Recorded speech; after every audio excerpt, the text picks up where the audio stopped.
Nós vamos orar, pedindo a Deus para que Ele ilumine o pastor, para que Ele possa falar aos nossos corações e que nós possamos realmente aprender nesta noite da palavra de Deus. Curvemos nossas frontes para orar.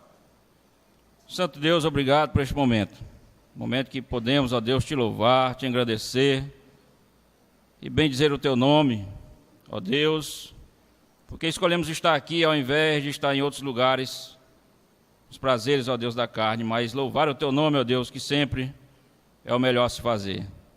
Agora, Deus, tu possa iluminar o teu servo, o pastor João Elias, para que possa trazer, no abrir da sua boca, ó Deus, palavras tuas, para ir de encontro ao nosso coração, as nossas falhas, nossas fraquezas e as nossas ansiedades, ó Deus, e nos animar a viver uma vida contigo. Assim, ó Deus, fica conosco nesta noite, nós te oramos em nome de Jesus, amém. As crianças, não vai ter sala não, né? Então, irmãos, com muita atenção e reverência, vamos ouvir aquilo que Deus tem para nós, para cada um de nós nesta noite. Para isso eu convido o pastor da igreja, o pastor João Elias.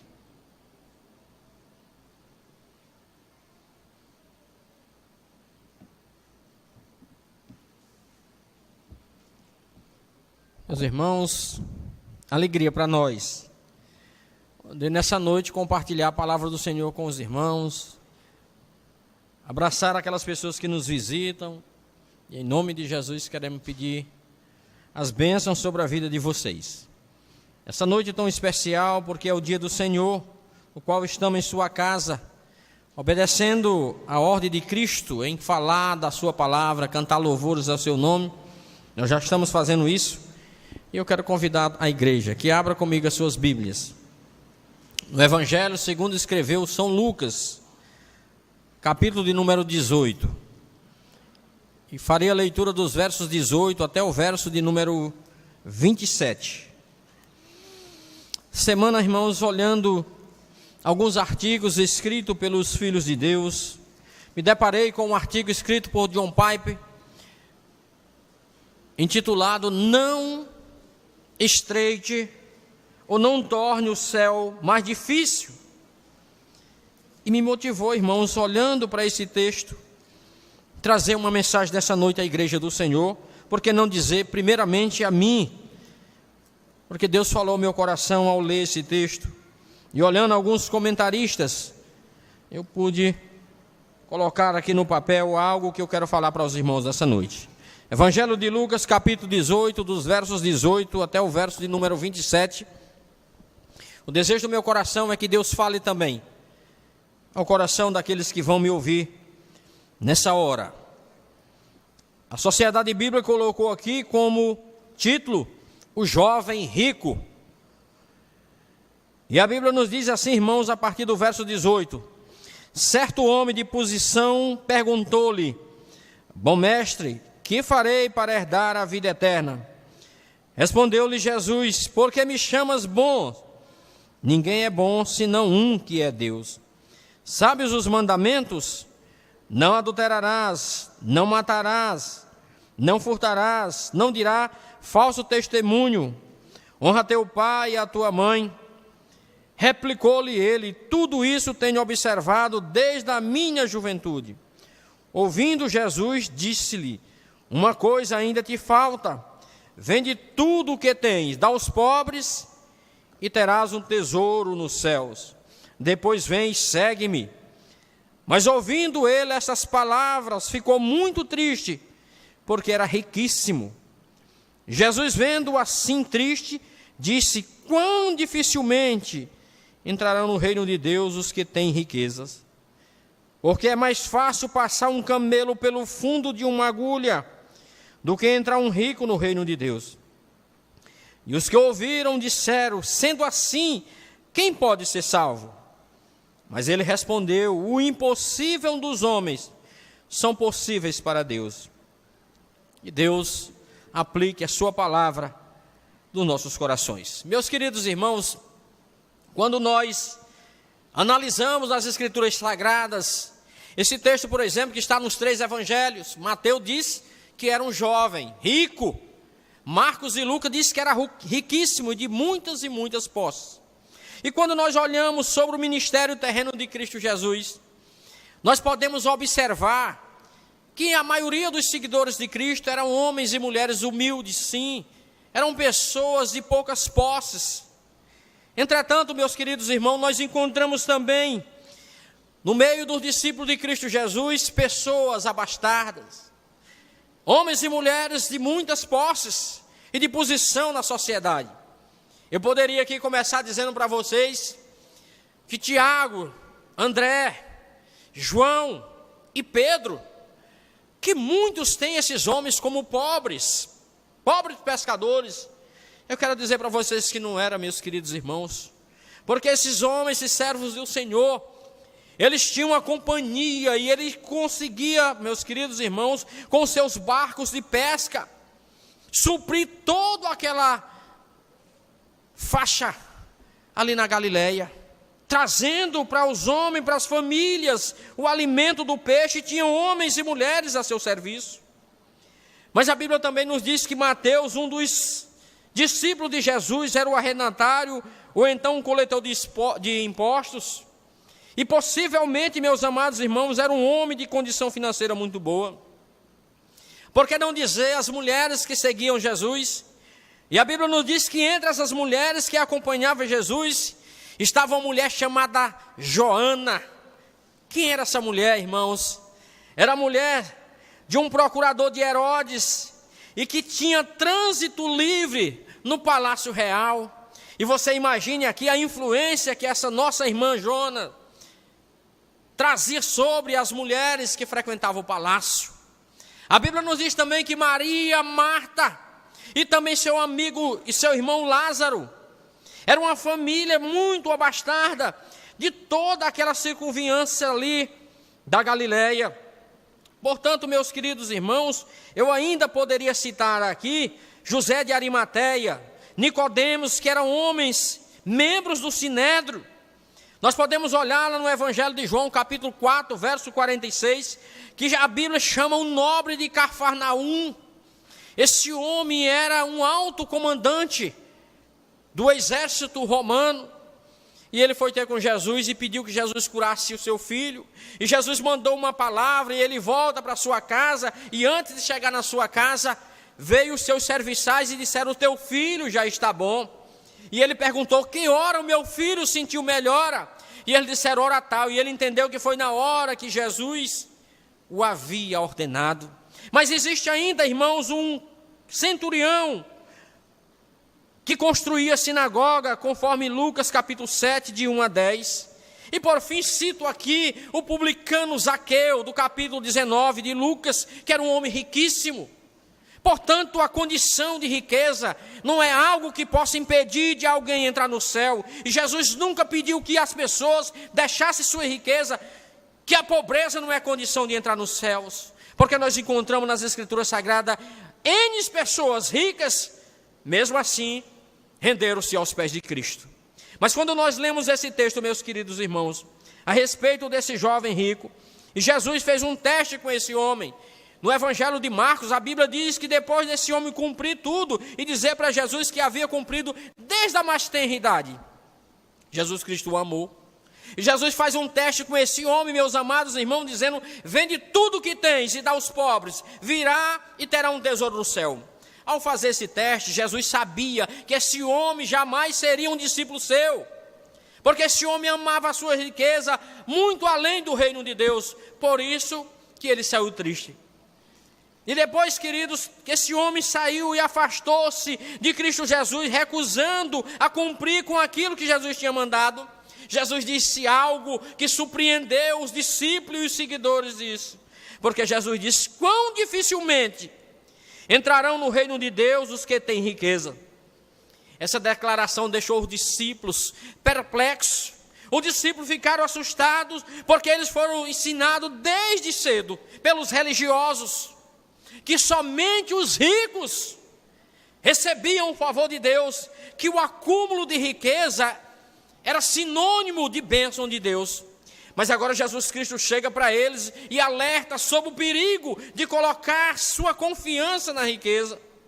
E eles ficaram aqui, meus irmãos, muito tristes por isso, ou ao mesmo tempo alegres, porque sabiam que não somente os ricos poderiam entrar no reino de Deus.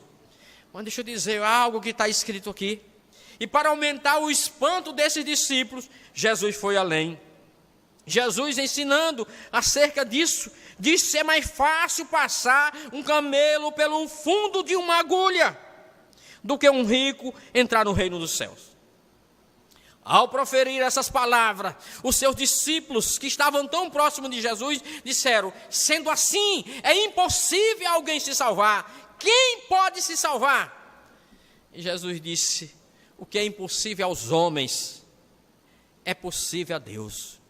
Porque para Deus, meus queridos irmãos, não há nada impossível. O espanto desses discípulos tinha um fundamento. Um camelo não pode passar pelo fundo de uma agulha. Mas isso aqui não era uma metáfora para algo que requer um esforço e um humilde sacrifício. Não dá para ser feito. Sabemos disso porque Jesus disse: é impossível. A palavra aqui é de Deus, não é de homens. Jesus disse: é impossível. E eu pergunto a você, baseado no texto, o que era impossível para os homens?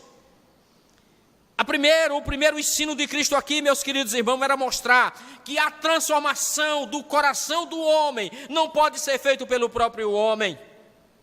O profeta olha e diz assim: pode o etíope mudar a sua cor? Ele disse: não pode. Pode o leopardo mudar as pintas da sua pele? Não pode. Mas Deus pode. Jesus Cristo está falando aqui que o homem, ele não pode, irmãos, fazer a transformação do seu coração. Isso é impossível ao homem. Porque quando Deus olha de céus abaixo, ele não vê um homem justo sequer. Ele não vê um que busca a Deus. Todos estão extraviados, fugindo da presença de Deus. Mas o que é possível, impossível ao homem, é possível a Deus, segundo Jesus. A mudança exigida no coração do homem não pode ser realizada pelo homem, mas sim por Deus.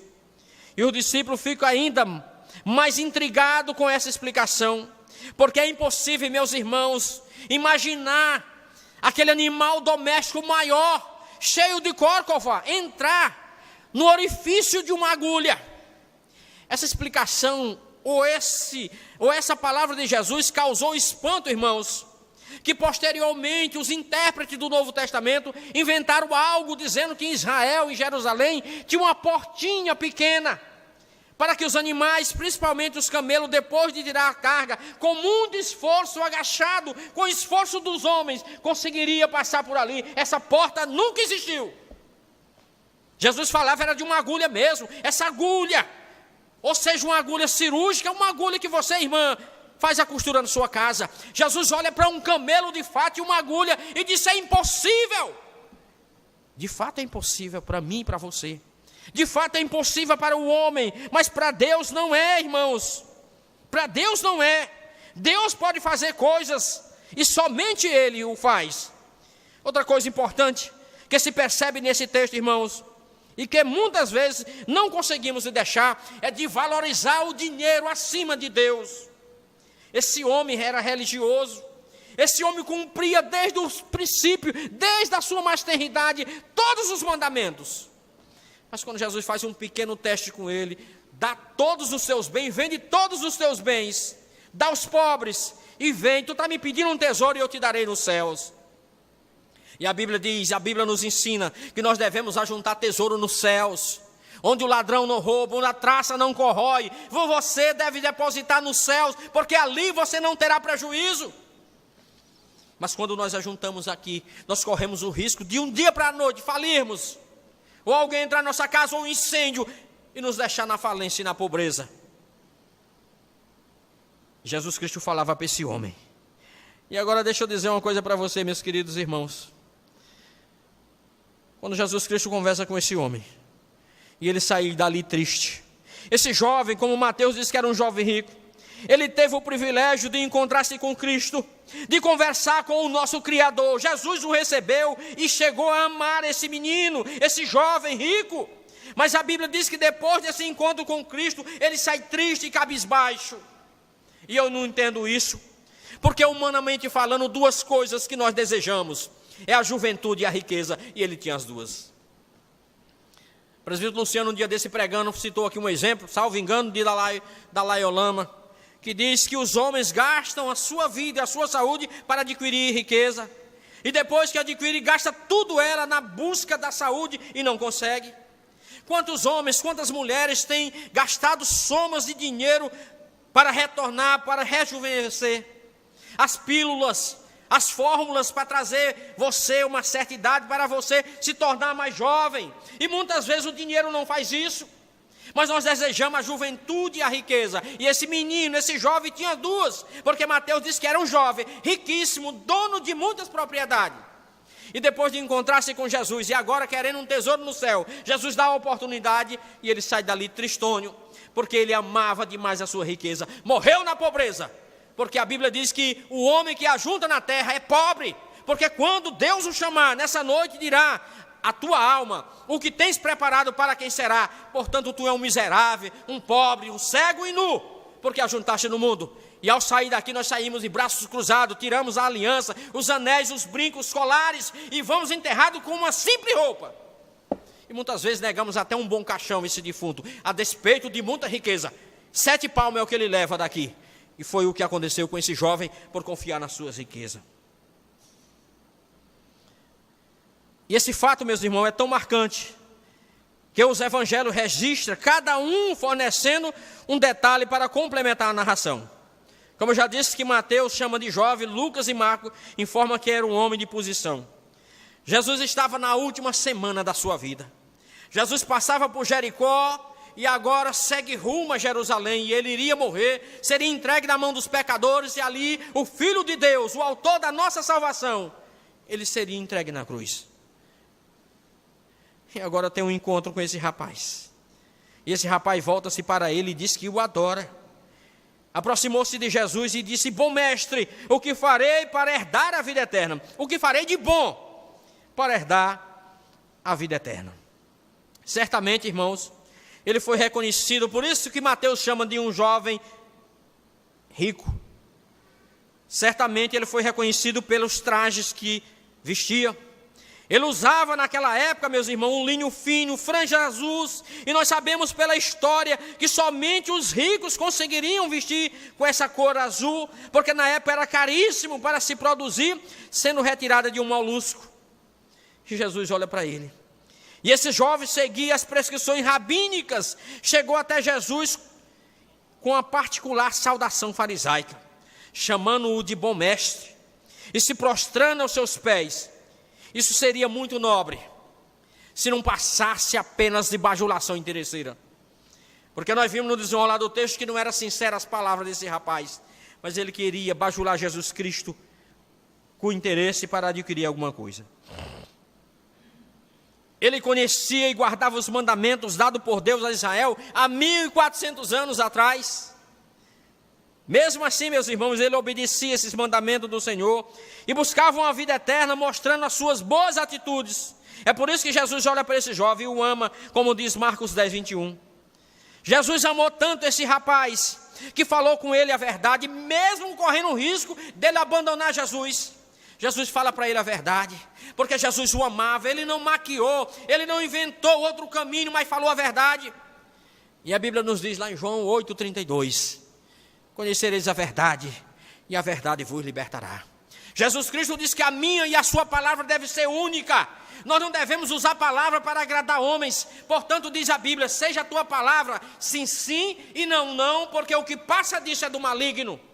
Se alguém te pede algo e tu não pode fazer, diga não. Mas se você disser sim, cumpra.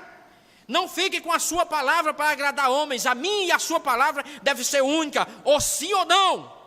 Porque o que passa disso vem do maligno e não de Deus. Então Jesus fala a verdade para esse rapaz, mesmo correndo o risco, irmãos, dele o abandonar. E de fato ele abandonou, ele fugiu, ele não obedeceu aquilo que Jesus havia dito para ele. Mas antes de responder a pergunta, que ele chega para Jesus e diz: bom mestre, que farei de bom para herdar a vida eterna? Jesus também o interroga. E Jesus disse: por que me chamas bom? Veja bem, ele fez uma pergunta completa: bom mestre, que farei? E Jesus interroga: por que me chamas bom? Por que, irmãos, que Jesus interroga esse rapaz apenas com uma parte do versículo ou da frase desse rapaz? Porque ninguém, irmãos, ninguém, por mais sábio que fosse um mestre, não era chamado de bom. Porque essa prerrogativa, esse título, só era dado a Deus. Portanto, quando Jesus vira para ele e pergunta: por que me chamas de bom?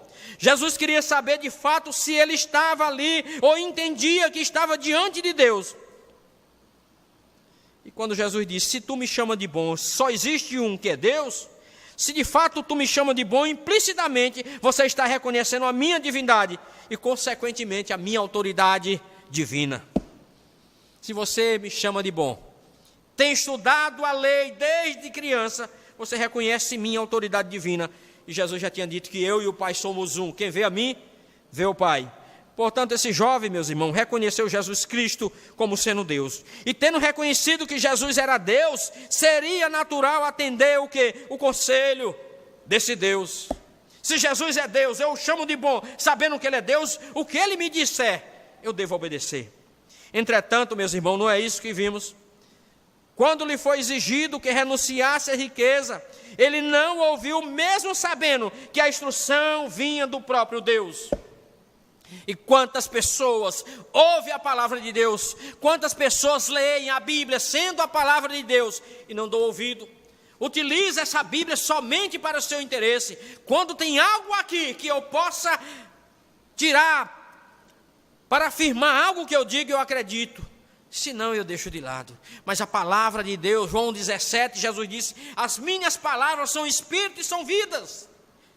Devemos crer nessa palavra, porque ela é mais penetrante do que uma espada de dois gumes, capaz de dividir o indivisível. É a palavra de Deus.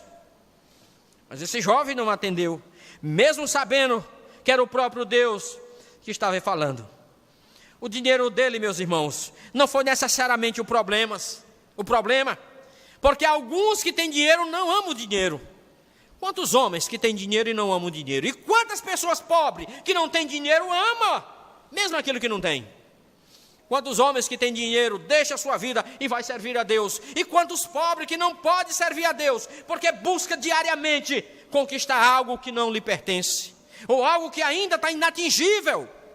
Mas ele não vai à igreja, ele não serve a Deus, porque ele vive nesse mundo para enriquecer.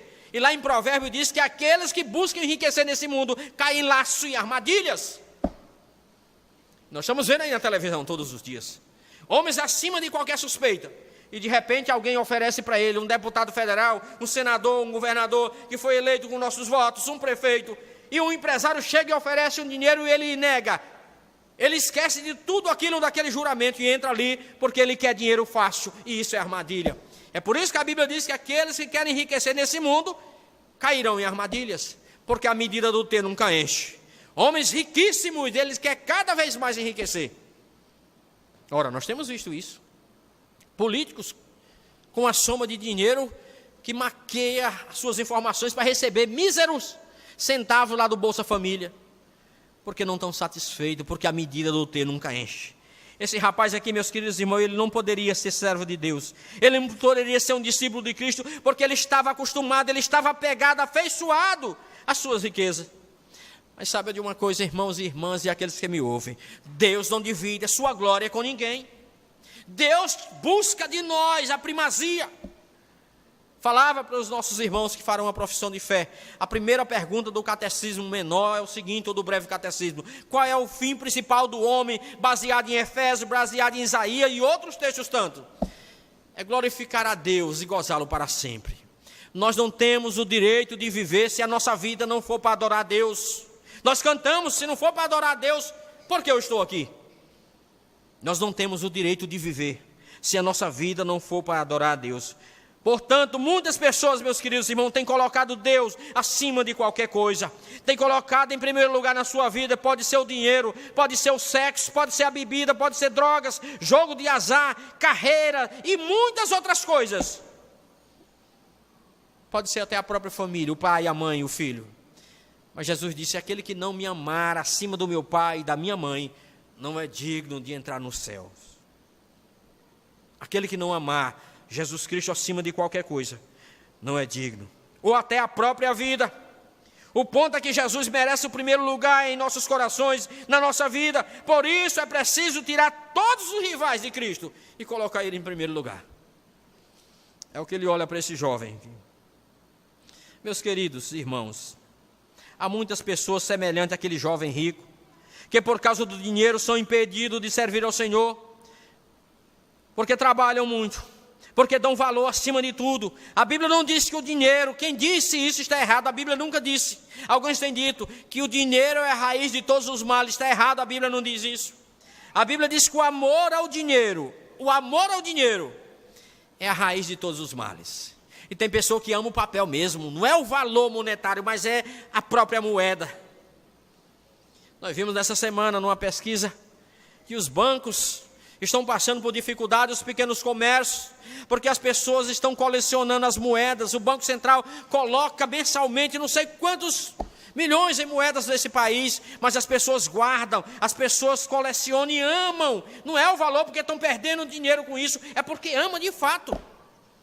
Homens e mulheres com contas bancárias aí imensas, e eles não retiram, não usufruem, vivem nesse mundo miseravelmente, vão morrer e nada vão levar para si. E não vai levar desse mundo. O que é que esse homem, o que é que esse jovem levou? O que é que muitos têm levado? Observe, meus irmãos, que apesar de Jesus tê-lo amado, ele não tentou amenizar o impacto das suas palavras. Ele não ofereceu um caminho alternativo mais suave, com menos sacrifício. Jesus exigiu dele a mesma coisa que exige de cada um de nós. Ele quer o meu tempo, a minha vida, 100%. Não existe um atalho. Jesus Cristo é nosso intercessor. Só existe um mediador entre nós e Cristo. É Jesus Cristo o homem. Por que Jesus Cristo o homem? Porque Ele passou, Ele sofreu. Ele sabe a minha e a sua fraqueza. Quando eu sou tentado em qualquer uma das áreas da minha vida, Jesus entende. Porque como homem Ele foi tentado, sem contudo ceder à tentação. Para os jovens, para os mais experientes, em todas as áreas da sua vida, quando você for tentado, saiba que Jesus compreende, porque como homem ele passou por isso, mas não cedeu. Então quando ele fala com esse jovem, apesar de tudo, ele não deu uma alternativa, ele disse, é assim, teu amor está nos teus bens, vende e desfaz-se dele, volte e eu te dou um tesouro no céu. Capítulo 19, quando Zaqueu, aquele homem raquítico, ele ouviu falar de Jesus, a população o odiava, e ele disse, eu vou encontrar com esse mestre. Ele corre escondido, porque sabia que Jesus passaria naquela praça, e ele sobe naquela árvore, e ali ficou escondido. E quando Jesus chega com a sua comitiva, para e disse, Zaqueu, chamou foi pelo nome, nunca tinha visto um homem que morava em uma cidade maldita. Porque Josué, quando entrou em Jericó, ele promoveu e ali decretou uma maldição, dizendo, qualquer pessoa que reedificar essa cidade, na hora que colocar o primeiro tijolo, o filho mais velho dele vai morrer. E alguém tentou e, no dia que ele colocou o primeiro tijolo, a primeira pedra, para reedificar Jericó, morreu seu filho. No dia que o outro fechou a cidade, colocou o último tijolo, morreu seu filho. Mas Jesus desce ali. Primeiramente, salva o cego de Jericó, e agora Zaqueu foi encontrar com Jesus, e Jesus disse, Zaqueu, desce daí, porque convém estar na tua casa. Jesus volta, desvia o seu caminho, e vai agora para a casa de Zaqueu, junto com a sua comitiva. A Bíblia diz que Zaqueu quase cai da árvore. Por que eu vejo isso? Porque diz que ele desceu mais do que depressa. Ele não desceu depressa não, irmãos. Ao ouvir Jesus dizendo que queria parar na sua casa, ele desceu mais do que depressa. Aquele pequeno homem correu, mandou preparar para Jesus e a sua comitiva, sendo um homem rico, um alimento que desce para todos. A alegria de receber Jesus na sua casa. Apocalipse diz que Jesus está batendo na porta. Na minha e na sua porta. Se eu abrir, ele vai entrar e vai cear comigo, porque você não abre a porta da sua casa, você não recebe qualquer pessoa para fazer uma refeição com você, a não ser que seja alguém querido. E Jesus está ali com seu discípulo, de repente Zaqueu se levanta, pede a palavra, todo mundo olha para Zaqueu, e ele vira para Jesus e diz, Senhor, eu resolvo agora dar metade dos meus bens aos pobres. Jesus pediu ao rico, ele não deu. Zaqueu, sem Jesus pedir, disse, eu quero dar a metade dos meus bens aos pobres. E digo mais, aquelas pessoas que eu roubei, eu vou restituir 4 vezes mais. Jesus se levanta e disse, hoje houve salvação nessa casa, porque esse também era filho de Abraão. Porque o filho do homem não veio buscar pessoas boas. O médico não precisa curar sãos, porque eles já estão curados. Mas o Filho do Homem veio buscar pecador. E é para isso que Jesus veio, porque as pessoas criticavam Zaqueu, mas ele encontrou salvação. Esse homem rico, que era tido como bom, que desde a sua mais nova idade cumpria a lei, perdeu a salvação, porque trocou por riquezas. A nossa riqueza deve estar no céu. A nossa riqueza deve estar no céu. E assim, meus irmãos, o erro desse moço se dava no cumprimento dos mandamentos da lei, porque ele fazia isso por obrigação. A lei não é suficiente por si mesma. As pessoas têm que querer cumpri-la e não por causa do medo ou da punição. Eu vou ter que cumprir Deus, fazer a vontade de Deus porque eu estou com medo, senão Ele vai me matar. Não vale, você tem que fazer por amor. Jesus Cristo contou uma parábola dizendo o seguinte: um pai tinha 2 filhos e tinha uma roça, tinha uma propriedade que deveria ser cuidada. O pai chega para seu filho e diz: meu filho, vai lá que hoje eu não posso ir. E ele disse: eu vou, meu pai. E foi nada. E agora ele vira para o outro e diz: olha, vá cuidar da propriedade hoje. Ele disse: eu não vou. Mas imediatamente se arrependeu e foi. E Jesus pergunta para aqueles que o ouviam: quem fez a vontade do Pai? O que disse que ia e não foi? Ou o que disse que não foi e foi? Disseram o segundo. Ele disse: muito bem. Portanto, meus queridos irmãos, às vezes as pessoas querem cumprir ou fazer algo para enganar Deus, mas Deus não é homem. Engana a mim e a você, mas não engana Deus. Nós não podemos cumprir a lei simplesmente por obrigação ou por medo. Nós temos que cumprir a lei por amor a nosso Deus. A lei é dada por Deus ao povo de Israel e não deveria ser um peso, mas uma bênção. A verdadeira interpretação da lei é boa. A Bíblia diz que a lei do Senhor é boa, santa, justa. E diz que ela é melhor, irmãos, do que ouro depurado. Ela é mais doce do que o mel. Esse mel já destilado, ou então aquele lá no favo, puro. Mas a lei do Senhor é melhor. Portanto, meus amados irmãos, meus amigos, a prática mecanicista da lei não tem poder de salvar, mas leva frequentemente a religiosidade extremada. As pessoas começam a criticar, a cobrar. Os fariseus se tornaram muito duros, cobrando das pessoas, porque eles não cumpriam por amor. Jesus Cristo disse que não é assim. Jesus queria mostrar, irmãos, quanto aquele rapaz vinha sendo enganado. Esse jovem tentava se auto-justificar com as suas obras. Ele queria convencer a si mesmo que atendia os preceitos mais altos da lei. E mesmo assim ele não conseguiu se salvar. Ele não conseguiu. Jesus amou, tanto que queria fazer entendê-lo que o Evangelho falava de uma paz, de uma liberdade de escolha, de amar a verdade e que existe santidade e amor e que isso deve ser feito para agradar ao nosso Deus. Jesus, em seu amor profundo, queria ensinar ao moço que o amor é o tesouro da vida. Mas, irmãos, digo uma coisa: o tesouro da vida é de valor imensurável. O capital do Evangelho é impossível, porque é o amor, a paz e a misericórdia, o qual mexe com as bases da alma e trabalha na estrutura do nosso ser, para que possamos agradar ao nosso Deus e viver santamente para Ele. Jesus ainda, irmãos, falava de uma transformação do coração, que leva o ser humano a transbordar de uma amorosa alegria. Jesus falando para a mulher samaritana, aquela mulher que andava quilômetros para tirar a água daquele poço profundo, e Jesus chega para ela e disse: mulher, dá-me um pouco d'água. Era quase meio-dia. Aquela mulher espantou-se e disse: como é que tu, sendo judeu, pede água a mim, que sou teu inimigo e além do mais sou mulher? Jesus disse: se tu soubesse quem te pedia água, tu pediria a ele e ele te daria uma água que nunca mais faltaria. Ela não entendeu a princípio, ela pensou que falava dessa água potável e disse: tu é profeta ou é maior do que nosso pai Jacó? Porque o poço é profundo, tu não tem como tirar. Mas Jesus falou ao seu coração. E ela: dá-me dessa água. Ele disse: vai chamar teu marido. Ele queria fazer um teste com aquela mulher para reforçar e mostrar para ela que ele era o profeta. E ela disse: Senhor, eu não tenho marido. Ele nunca tinha visto aquela mulher. E ele disse: tu falaste a verdade. Agora tu está falando a verdade. Porque tu já tiveste 5 e o que tu tem agora não é teu marido. Como pode? Alguém que nunca me conheceu, sabe da minha intimidade, só pode ser Deus. Aquela mulher deixa o cântaro, sai correndo e vai chamar a população. E diz: eu encontrei o profeta. E ela pergunta para Jesus: ó Senhor, antes me responda uma coisa. O meu povo diz que nós devemos adorar nesse monte, mas vocês dizem que devemos adorar lá no templo. Aonde é que nós devemos adorar? E é isso que eu quero falar para vocês agora. Jesus disse, vai chegar um momento, mulher, em que não precisa adorar nem no monte, nem no templo, porque Deus procura os seus adoradores que adorem em espírito e em verdade. Chegou o momento, tu crê nisso?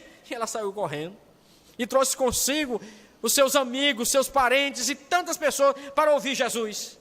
Depois de conversar com Jesus, eles agradecem a mulher e dizem, olha, tu falaste algo acerca desse homem, mas agora nós estamos experimentando e é por isso que nós acreditamos. O Evangelho de Deus, irmãos, é esse. É transformação, é amor. Devemos propagar por amor, primeiro por aquilo que aconteceu conosco. E nós não podemos nos calar. O desejo de Deus é que eu e você possamos compartilhar e que possamos abençoar os nossos irmãos. Mas muitos ainda seguem egoisticamente, acumulando os bens e propriedades, contas bancárias milionárias. O dinheiro não pode gastar com outras coisas além da nossa vida. E eu pergunto, para que serve dinheiro, se não for para me satisfazer e satisfazer o meu desejo, ou daqueles que estão próximos de mim? Se não for por isso, é idolatria. Eu não posso idolatrar o dinheiro, eu posso e não sou usado pelo dinheiro, pelo contrário, eu tenho que usar o dinheiro para a minha necessidade e para as demais. O apóstolo Paulo disse que se eu e você tivermos o que comer e com o que nos cobrir, estejamos contentes. Porque não é o corpo mais do, não é o alimento mais do corpo, e nem a vestimenta mais do corpo. Jesus disse em Mateus capítulo 6, olha para os céus, clama a Deus, olha para as árvores e para os pássaros. Ele nunca deixou de alimentar um pássaro sequer. Eles não plantam, eles não fiam, não tecem. As árvores existem aí e amanhã são cortadas. Então ele disse, vocês valem muito mais. Confia em Deus, clama a Deus, porque Ele tem cuidado de vós. Deixa eu concluir, meus irmãos, dizendo o seguinte, nada se pode levar desse mundo. Nada podemos levar desse mundo. Quando o maior homem do Oriente foi Jó, e ele foi feito um teste, Satanás pediu a Deus para testar, porque disse que ele só servia a Deus porque era rico, porque Deus protegia, e Deus disse, tira tudo que tem. Tirou a riqueza, mesmo assim ele passou a adorar, tira seus filhos, sua esposa, a esposa, ele perdeu, não que ela tenha morrido, mas ela abandonou na hora da dificuldade, portanto perdeu os filhos e a esposa. Mesmo continuou firme, tira-lhe a saúde, e ele ficou com tantos problemas de saúde. O corpo cheio de chagas, que ele pegava um caco de telha e raspava. Mas quando isso aconteceu com ele, a mulher reclamou. A Bíblia diz que ele rasgou as suas vestes e disse, nu saí do ventre da minha mãe, nu voltarei. Deus me deu, Deus me tomou, louvado seja o nome do Senhor. Então se nós tivermos, irmão, com que comer, com que nos alimentar e cobrir a noite, estejamos contentes. Não podemos levar nada desse mundo, mas a oportunidade de espalhar misericórdia e graça está aqui agora. Se nós não fizermos, esse tempo fica perdido. É melhor viver e acreditar na graça e fazer a graça de Deus a todos quando possível. As prioridades têm que ser mudadas. Buscar em primeiro lugar o reino de Deus e a sua justiça, e todas as outras coisas vos serão acrescentadas, diz o Senhor. Portanto, você que me ouve, coloque o Senhor Jesus em primeiro lugar na sua vida. E assim, meus irmãos, nós seremos felizes nesse mundo e receberemos com toda certeza a gratidão de Deus e as recompensas, porque nós estamos colocando Deus em primeiro lugar. Que Deus nos abençoe. Amém.